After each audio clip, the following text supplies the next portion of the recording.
A deadly Russian strike on Ukraine, a solid U.S. jobs report, and a thrilling Triple Crown finale at the Belmont Stakes. And here's today's trivia question. Which vice president resigned to take a Senate seat in South Carolina? I'll tell you at the end of the show. It's Saturday, June 7th. This is the Flyover Podcast. Welcome to the Flyover Podcast, taking you above the noise for an unbiased, high-altitude view of today's headlines with daily coverage that's honest and refreshing. Let's cruise the news and land the facts. Good morning and welcome to the Flyover Podcast. I'm Ayla Brown, and usually I'm your weekday host, but Amy Hess is on a family vacation, so I will also be your host this weekend. Lucky you! If you're listening on your favorite audio-only podcast, nothing will be different for you. But if you're usually one to watch the Flyover on YouTube, you might realize that you can't see me today. That is because I am also nowhere near the studio. Don't worry, it'll be the same great headlines. So let's take off with today's biggest stories of the day.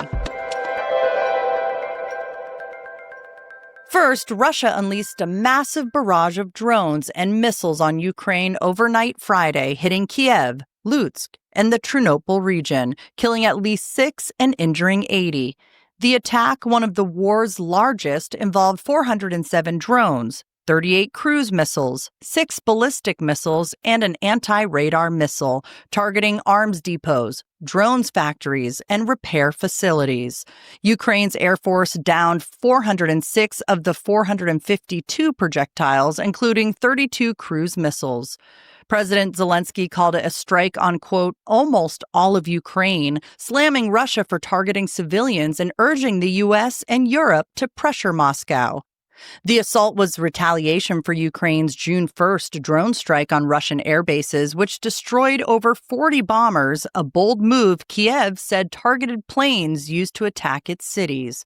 Trump, who called Putin's warning, quote, not pretty, faces criticism for not pushing harder on Russia.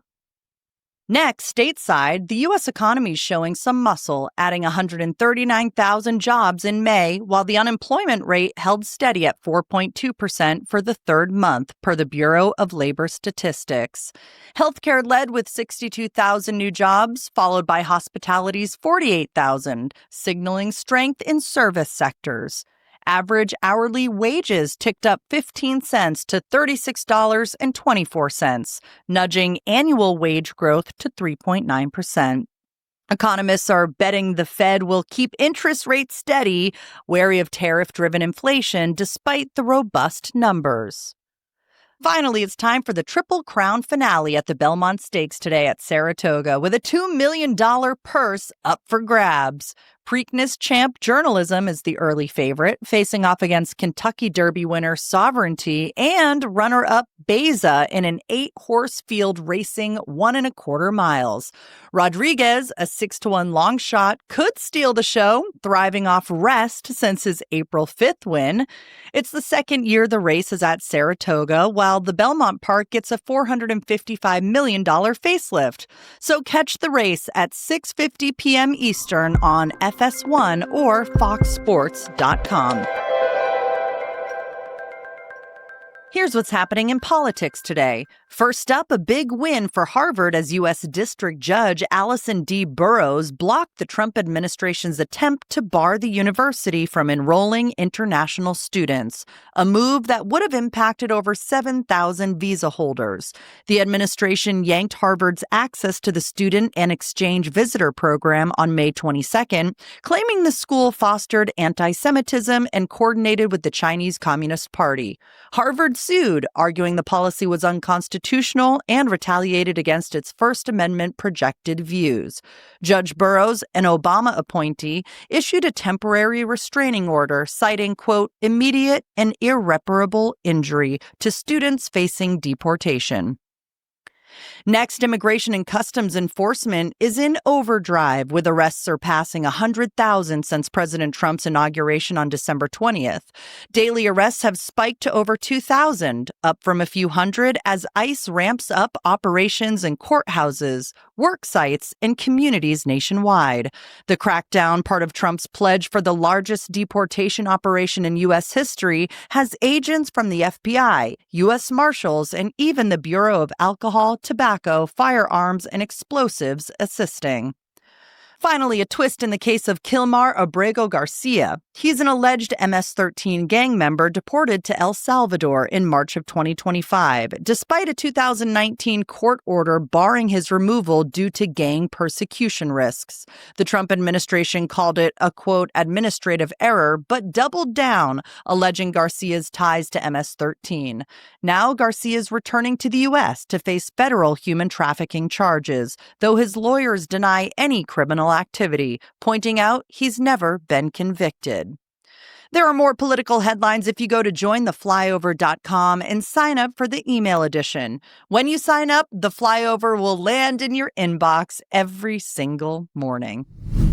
Today's episode is powered by Fatty 15. Aging isn't just about getting older. It's about what's happening inside your cells. Scientists now know that a lack of C15, an essential fatty acid newly discovered after 90 years, can lead to something called cellular fragility syndrome. That affects your energy, sleep, joints, pretty much everything. Fatty 15 is here to change that. It's vegan, science-backed, and developed with the help from U.S. Navy. You can start feeling better in just weeks and get 15% off when you go to fatty15.com/flyover15 and use the code flyover15. Or if it's easier, click on the link in the description below. It's time for Podcast Extra. Here are some bonus stories just for listeners of the Flyover Podcast. Lucky you. First up, millennials and Gen Z are saying peace out to smartphones in a growing movement that's got its own catchy name. Are you ready for it? It's called the Dumb Phone Revolution. Yep, people in their 20s and 30s are swapping iPhones for those basic flip phones or dumb phones like the Nokia 3310, aiming to cut out screen time and reclaim their focus. A 2025 Pew Research study says 15% of 18 to 34-year-olds in the U.S. have gone this route, driven by mental health concerns and a desire for simpler living. I personally talk about doing this all the time. I have never had the guts to actually go through with it because I think I'm truly addicted to my phone.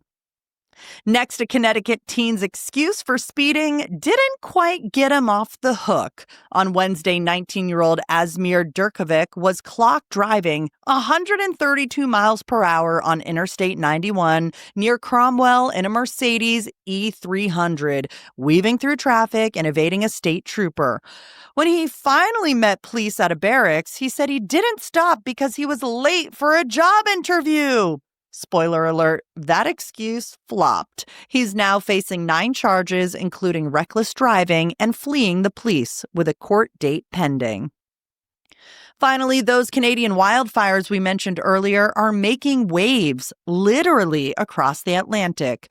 Smoke from over 200 blazes burning in Quebec and Alberta has drifted to Europe and Western Russia, carried by jet streams. Air quality alerts hit part of Norway, Sweden, and even Moscow by Wednesday, with NASA satellite imagery showing the plume stretching 4,000 miles. The smoke's not as thick as in the U.S. Midwest, but it's causing hazy skies and health warnings for sensitive groups. That's your Podcast Extra Roundup. Tune in every day for more exclusive stories just for you. Coming up, a tennis showdown happening this morning, and Aaron Rodgers has signed a 1-year contract with a new NFL team. I'll tell you which one after finance. Let's take a quick look at how the markets closed yesterday. Wall Street closed the week on a strong note with the Nasdaq up 1.2%, the S&P 500 breaking past the 6,000 mark with a 1.03% gain, and the Dow Jones rising 1.05%. Bitcoin also made a comeback, jumping 2.82%. Meanwhile, gold slipped slightly, down 0.57% to $3,331 per ounce. Here's what's going down in the world of sports. Clear your schedule because it's a tennis showdown at the 2025 French Open Women's Final, where number 2 Coco Gauff faces off against number 1 Aryna Sabalenka. These two are tied 5-5 in their career head-to-head, with their last clash being the 2023 U.S. Open Final, where Coco outlasted Sabalenka in 3 sets for her first Grand Slam title. The match kicks off at 9 a.m. Eastern on TNT, True TV, or Max. And by the way, the prize money is pretty juicy. $2.9 million for the winner and $1.5 million for the runner-up. Next, big news in baseball. Chicago White Sox owner Jerry Reinsdorf, who's been running the show since 1981, has inked a deal to sell his controlling stake to billionaire Justin Ishbia, potentially as early as 2029. The agreement, announced on Thursday, lets Ishbia, a Chicago-based private equity mogul worth over $5 billion, make capital infusions in 2025 and 2026 to pay down team debt and support operations. Reinsdorf, who's 89 years old, can sell his majority stake between 2029 and 2033, with Ishbia able to buy outright after 2034. The deal values the White Sox now around $1.8 billion.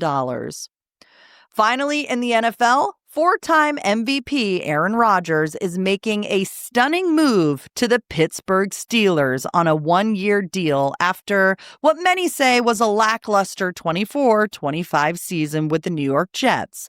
The 41-year-old quarterback is looking to revive his Hall of Fame career.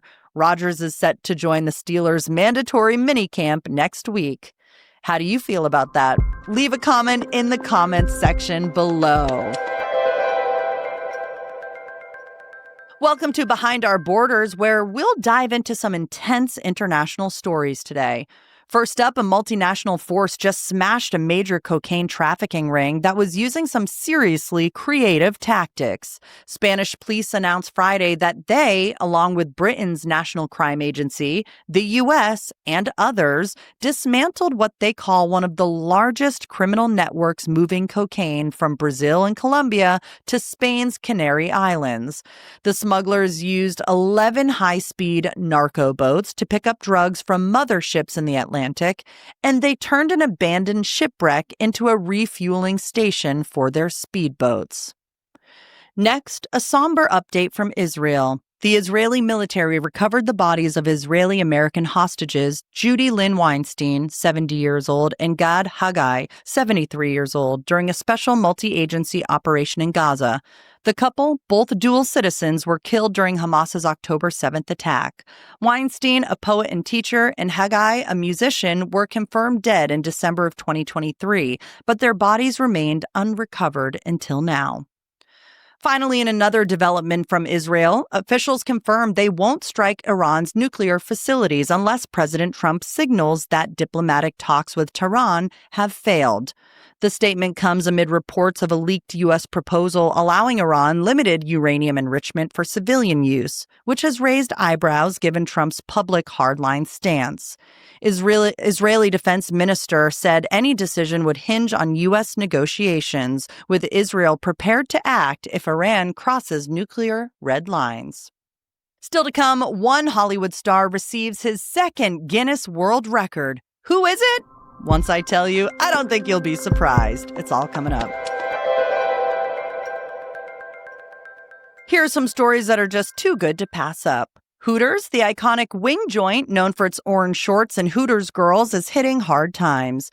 The chain, which filed Chapter 11 bankruptcy in March of 2025, announced it's shuttering at least 30 company-owned locations across states like Florida, Texas, and Virginia, blaming a slump in consumer sentiment.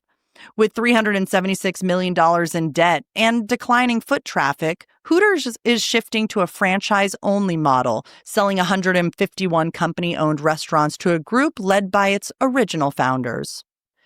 Next, a scary moment at Icaco's beach in Acapulco, Mexico, where swimmers got swallowed by a massive wave on June 1st, fueled by Tropical Storm Alvin. Drone footage captured 3 swimmers bobbing and disappearing under huge swells, with one wave flooding the entire beach. Luckily, they appeared to escape unharmed. Finally, Tom Cruise is at it again, earning his second Guinness World Record for pulling off 16 burning parachute jumps while filming Mission Impossible: The Final Reckoning in South Africa.